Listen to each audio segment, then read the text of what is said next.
ഇവിടെ വന്നില്ലെങ്കിൽ നഷ്ടമായി പോയനെ. ഹലോ, വെൽക്കം ടു ബിയാദി എക്സ്പ്ലോറർ. അങ്ങനെ ഞങ്ങളുടെ വിർജീനിയ ട്രിപ്പിൻ്റെ ലാസ്റ്റ് പാർട്ടിലേക്ക് നമുക്ക് പോകാം. നാച്ചുറൽ ബ്രിഡ്ജ് കാണാൻ പോകുന്നിടത്താണ് നമ്മൾ ലാസ്റ്റ് വീഡിയോ എൻഡ് ചെയ്തത്. അങ്ങനെ നാച്ചുറൽ ബ്രിഡ്ജ് ഫൈനലി കണ്ടപ്പോൾ വല്ലാതെ ഷോക്ക്ഡായിപ്പോയി. ഞങ്ങൾക്ക് രണ്ടുപേർക്കും ഒരുപാട് ഇഷ്ടപ്പെട്ടു ആ ഒരു സ്ഥലം. അയ്യോ, ഇവിടെ വന്നില്ലേ നഷ്ടമായി പോയനെ. Amazing, you look so good. അമേരിക്കയിൽ വന്നിട്ട് one of the best view, the mysterious bridge. വെള്ളമാണ് ഈ ഒരു ബ്രിഡ്ജ് കാർവ് ചെയ്തെടുത്തതെന്ന് പറഞ്ഞാൽ നിങ്ങൾ വിശ്വസിക്കുമോ? അതാണ് സത്യം. കാരണം ഇത് വായിച്ചതനുസരിച്ച് എനിക്ക് മനസ്സിലായത് 1000ഓളം വർഷം കൊണ്ട് വെള്ളം ഒഴുകിയിട്ടാണ് ഇങ്ങനൊരു ബ്രിഡ്ജ് ഫോമായി വന്നത്. നല്ല സുഖമുണ്ട്. It's too cold here. ഈ ബ്രിഡ്ജിൻ്റെ ഹൈറ്റ് വരുന്നത് 215 ഫീറ്റ് ആണ്. നേറ്റീവ് അമേരിക്കൻസിൽ പെട്ട മൊണാക്കൻ ട്രൈബ്സിൻ്റെ ഒരു സേക്രഡ് പ്ലേസ് കൂടിയാണ് ഈ ഒരു നാച്ചുറൽ ബ്രിഡ്ജ് എന്ന് പറയുന്നത്. അമേരിക്കയുടെ 3rd പ്രസിഡന്റ് ആയിരുന്ന തോമസ് ജെഫേഴ്സൺ 1774 ഈ നാച്ചുറൽ ബ്രിഡ്ജ് ഉൾപ്പെടുന്ന സ്ഥലം വാങ്ങിക്കുകയും പിന്നീട് ഡെവലപ്പ് ചെയ്തെടുക്കുകയും ചെയ്തു. ഈ ഒരു സ്ഥലം അമേരിക്കയിലെ one of the oldest tourist destination ആണ്. ഇറങ്ങി വരെ എളുപ്പ, കയറാനേ പാട്.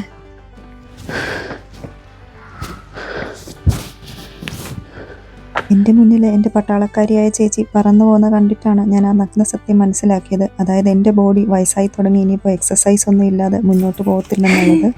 അങ്ങനെ ഞങ്ങളിപ്പോൾ തിരികെ വീട്ടിലേക്ക് പോയിക്കൊണ്ടിരിക്കുക.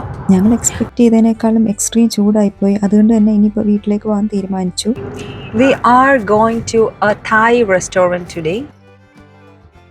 റെസ്റ്റോറൻറ്റ് ഓപ്പൺ ആയിരിക്കാൻ പ്രാർത്ഥിക്കുന്നു. അയ്യോ അയ്യോ അയ്യോ.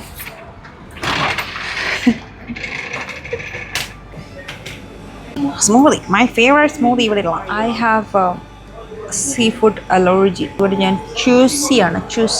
എനിക്ക് ഷെൽ സീ ഫുഡ് അലർജി ഉള്ളത് കൊണ്ട് തന്നെ ഏഷ്യൻ റെസ്റ്റോറൻറ്റിൽ പോകുമ്പോൾ ഞാൻ ചോദിച്ച് മനസ്സിലാക്കിയിട്ടൊക്കെ ചൂസ് ചെയ്യാറുള്ളൂ ഫുഡ്. കൂടുള്ളവരെ കൊണ്ട് എല്ലാം ഓർഡർ ചെയ്യിപ്പിക്കും. എന്നിട്ട് അവർ കഴിക്കുന്നത് കണ്ട് ഞാനിരുന്ന് കൊതി വിടും.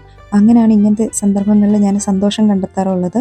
ഇതായിരുന്നു എനിക്ക് വന്ന ന്യൂഡിൽസ്. ഒരു പ്ലെയിൻ ചിക്കൻ ന്യൂഡിൽസ് ആണ്. കണ്ടാൽ ലുക്ക് ഇല്ലെന്നേ ഉള്ളൂ, നല്ല ഫ്ലേവറൊക്കെ ഉണ്ടായിരുന്നു. നമ്മുടെ സീ ഫുഡ് സോസുകളൊന്നും ചേർത്തിട്ടില്ലെന്നേ ഉള്ളൂ. പക്ഷെ നല്ല ടേസ്റ്റി ആയിട്ടുള്ളൊരു ന്യൂഡിൽസ് ആയിരുന്നു. അങ്ങനെ എൻ്റെ ട്രിപ്പൊക്കെ അവസാനിപ്പിച്ചു. ഞാൻ യാത്രയാകുന്നു. ഇനി ഒരു 3 hours ജേർണി കഴിഞ്ഞാൽ വീടെത്തും.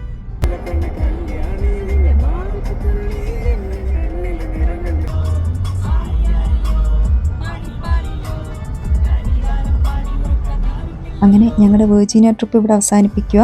ഇനി നമുക്ക് ന്യൂയോർക്കിൽ കാണാം. Thank you so much for watching. See you again. By.